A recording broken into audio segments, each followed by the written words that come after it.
are going to conduct interviews on our research titled The Effects of Social Media on Consumers' Decisions from Browsing to Buying.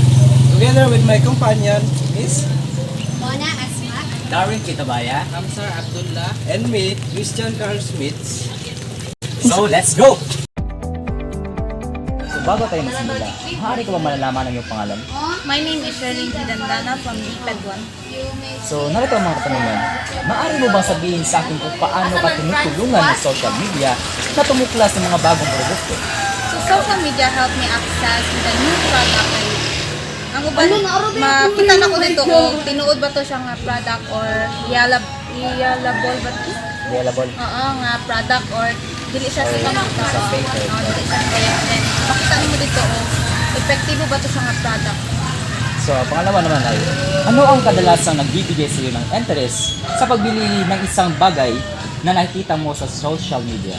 So, pareha ng mga ng mga influencer. So, maayo kay sila kanang dawin nila i-review ang product nga good siya nga kuan siya kanang epektibo siya nga product. So, as a kanang buyer murag ma-encourage ko tang mamalit ang mga product. So, ang mga ito naman, nakabili ka na ba pagkatapos mo mag-browser sa social media? Maaari mo bang ilarawan kung ano ang nangyari? So, while watching TikTok, makakita ko itong may siyang dress. So, murag bet man ako siya, so gipalit na ko siya. So, pag abot siya, okay naman po siya kay unsa ang nasa picture mo raman po ako nagdapat. So, pangalas naman, nagtiwala ka ba sa nakikita mo tungkol sa produkto sa social media? Bakit o bakit hindi? Sometimes mutuo, sometimes dili kay dili kasi tanan nga nasa social media kay tinuod dili ko tanang product nga sa social media kay epektibo or tinuod lang naiuban kasi nga fake ka siya or dili siya mabana. So, maraming salamat.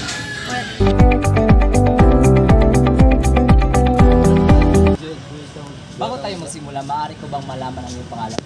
Opo. Ako po ay si Rashid Sindal. At ako po ay nag-aaral ngayon sa GERN, Shocker Camp. Okay, anong course ko? Ang BSCS. So, narito po ang mga katanungan. Una po ay, maaari mo ba sabihin sa akin kung paano ka tinutulungan ng social media na tumuklas sa mga bagong produkto? Ito po ay nakakatulong sa akin upang magkaroon ng ideya o ng mga update kung anong nangyayari sa ating bayan o kung ano ang mga nagaganap ngayon. Pangalawa, ano ang kadalasan nagbibigay sa iyo ng interest sa pagbili ng isang bagay na nakikita mo sa social media? Ano ang kadalasan nagbibigay sa iyo ng interest sa pagbili ng isang bagay na nakikita mo sa social media? Well, ang nagbibigay sa akin ng interesado isang yung siyempre sa social media, di natin maiiwasan na may mga maling impormasyon na binibigay at meron din naman itong mga tamang impormasyon. Pero tayo as mga gumagamit ng mga social media, dapat tayo ay maging mausisa sa kung ano ang ating dapat titignan o kung anong gusto natin malaman. Sapagkat ang interest dito makukuha natin ay magkakaroon ng idea. Subalit ay kailangan natin maging mausisa sa lahat-lahat. At pangatlo naman, nakabili ka na ba ng mga na pagkatapos mo mag-browser sa social media, maaari mo bang ilarawan kung ano ang nangyari? Para sa akin, nagdulot ito sa akin ng kaalaman. Nagdulot sa akin ng kaalaman at saka ng mga bagong idea at magkaroon ng pag-uusisa kung lahat ba na nangyayari sa atin ay may makabuluhan na may katotohanan. At pang-apat naman ay nagtiwala ka ba sa nakita mo tungkol sa mga produkto sa social media? Bakit o bakit? Nasa kalagayan ako ng oo at saka hindi. Dahil may sinatawag tayo ngayon na ano yung tinatawag? Scam sa social media. Dahil di lahat ng mga pinopost o nakikita natin sa social media totoo. Subalit meron din itong totoo o mga gumagawa ng nagbebenta ng mga kanilang produkto gamit ang social media. So, maraming salamat.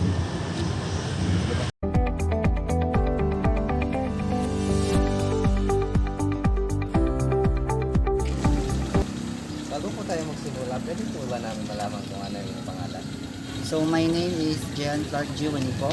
I'm from Bachelor of Physical Education, first year student.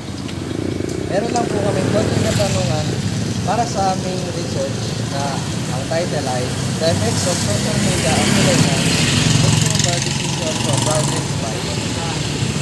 Ang number one, ang first question namin, can you tell me how social media helps you discover new products? So for me, in my daily life, I often use social media. We have TikTok, Shopee, for us to find something or product for us to be able to have that. Then, Action. so every time I'm browsing, it helps me to find new products. And then after that, I immediately check out it. Rather. And second question, what usually makes you interested in buying something you see on social media? So, actually, the reason why I always buy a product on social media, it is because if I need it, if I need something, I always go to website where I can find that product, and when I need it, I buy it. Third one, have you ever bought something after that browsing on social media? Can you tell what happened? So when I get bored, sometimes, then if I need something to have, I ito. Kanang, one, Ako na tayo. So, pag may araw na ako ay naboboard, ako ay palaging pumupunta sa Shopee. And then, if may nakita akong product na nagustuhan ko, I immediately check out it. And ang nangyayari is, hindi ko siya nagagamit eventually in real life. Kasi parang ano lang, naiingit lang ako kung ano yung nakita ko. So, ganun. so for the last question, do you trust what you see about products on social media? Why or why not? It's maybe yes or it's maybe no. Why? Yes, because some products that I got from social media is okay and I often use it. And of course, there's some products na hindi din okay. So, yun.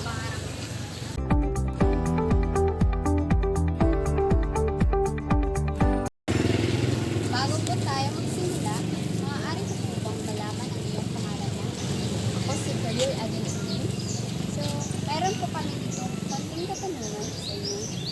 So, number one, maaari mo bang sabihin sa akin kung paano ka tinutulungan ng social media na tumuklas ng mga bagong produkto? So, sa pamamagitan ng social media, nakatuklas po ng bagong produkto at sa mga advertise, mga influencer or pag-unbox sila ng mga video sa page ng mga bagong mga produkto. Pangalawang katanungan, ano ang kadalasang nagbibigay sa iyo ng interes sa pagpili ng isang bagay na nakikita mo sa social media? Parang kapag maganda yung review or mga binibigay na feedback ng mga nakagamit na, nagiging interesado ako. At saka kapag maganda naman ang bagay or nagagamit ko naman, nagiging interesado ako. Yung pangatlong katanungan, nakabili ka na ba pagkatapos mong mag-browse sa social media? Maaari mo ba larawan kung ano ang nangyari? Nangyari na yung mga kapag nag-browse nag-explore ka sa TikTok or may dumadaan ng mga bagong sapatos, ganun. Pag maganda yung design niya, binibili ko na agad. Pang-apat na tanong, nagtitiwala ka ba sa nakikita mo tungkol sa mga produkto sa social media? Bakit o bakit hindi? So, may times na naniniwala ako kasi dahil sa mga influencer na sikat or yung yung page nila is verified na nila. Then may times na hindi ako naniniwala kapag yung video sa pinakita doon na yung ads is parang scripted. So parang hindi ka panipaniwala yung mga binibigay nila or parang hindi siya swak.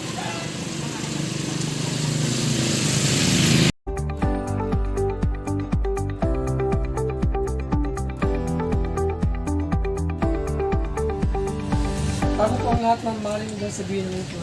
Ako po pala si Compiscayo from DHM. Maaari mo bang sabihin sa akin kung paano ka tinutulungan ng social media na tumuklas ng mga bagong produkto? Paano ako na tulungan ng social media? Yung mga ano nangyari sa komunidad natin, ano nangyari sa sarili natin, or ano mga ganap na nangyayari. So ano ang kadalasan nagbibigay sa iyo ng interest sa pagbili ng isang bagay na nakikita mo sa social media? For example, gaya sa Shopee or mga Ang application. mga make-up, or mga bags, or mga uso ngayon.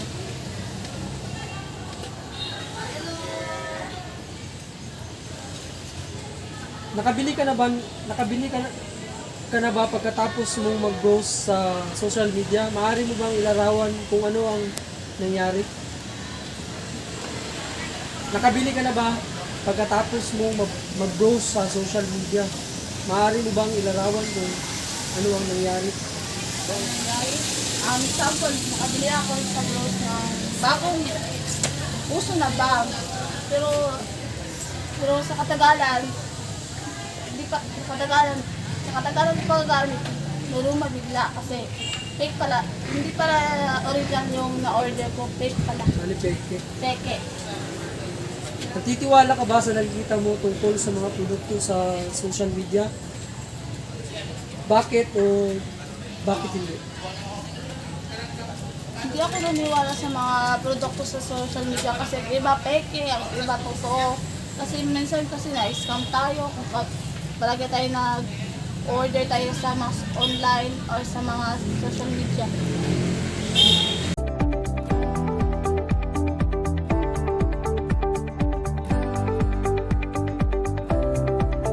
Bago po tayo mag-umpisa, maaari ko ba mga laman ang iyong pangalan? Ako po si J.M. Paulugan from BSHM. So, narito ang mga katanungan. Una, maaari mo bang sabihin sa akin kung paano ka tinutulungan ng social media na tumuklas sa mga bagong produkto? Nakatulong yung mga platapormang mga social media tulad ng Facebook na nakakuha ako ng impormasyon doon. Yun ang nakakatulong. At pangalawa naman, ano ang kadalasang nagbibigay sa iyo ng interes sa pagbili ng isang bagay na nakita mo sa social media? Tulad ng kung pagbili ko ay gusto ko talaga siyang bilhin dahil maganda siya. At next naman ay, nakabili ka na ba ng pagkatapos mong mag-browser sa social media? Maaari mo bang ilarawan kung ano ang nangyari? Nakabili ka na ba ng pagkatapos mong mag-browser sa social media? Maaari mo bang ilarawan kung ano ang nangyari?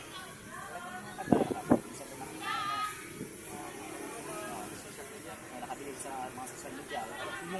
Tapos mo siyang ilarawan. Ay, ako siya na-experience. Pagbili.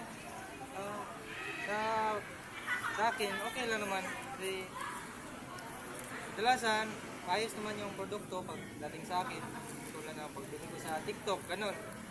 Maganda naman yung nabibili ko. At pang-apat naman ay, nagtiwala ka ba sa nakikita mo tungkol sa mga produkto sa social media? Bakit?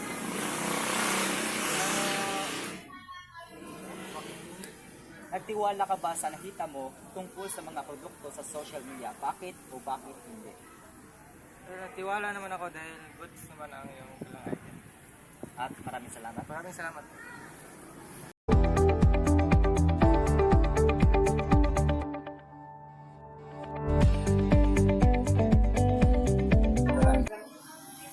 Bago magsimula, pilit bang malaman ang iyong pangalan? So, maaari mo bang sabihin sa akin kung paano ka tinutulungan ng social media na tumuklas ng mga bagong produkto? TikTok, Lazada, or So, ano ang kadalasan nagbibigay sa iyo ng interest sa pagbili ng isang bagay na nakikita mo sa social media? maganda, maraming reviews at sa palagay ko, So, nakabili ka na ba pagkatapos mong mag-browse sa social media? Maaari mo bang ilarawan kung ano ang nangyari?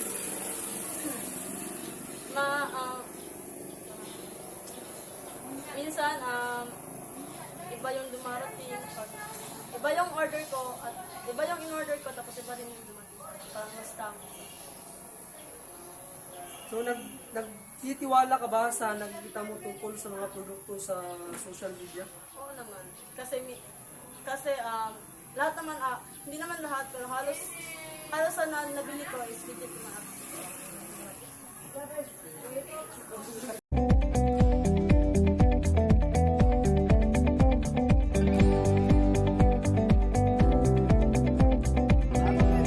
Pwede ko bang malaman yung pangalan mo?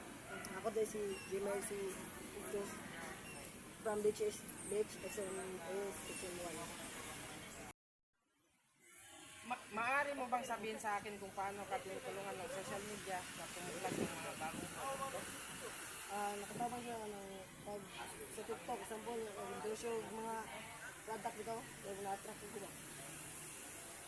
Pangalawa, ano ang kadalasan nabibigay sa iyo ng stress sa pagbili ng isang bagay na nakita mo sa social media?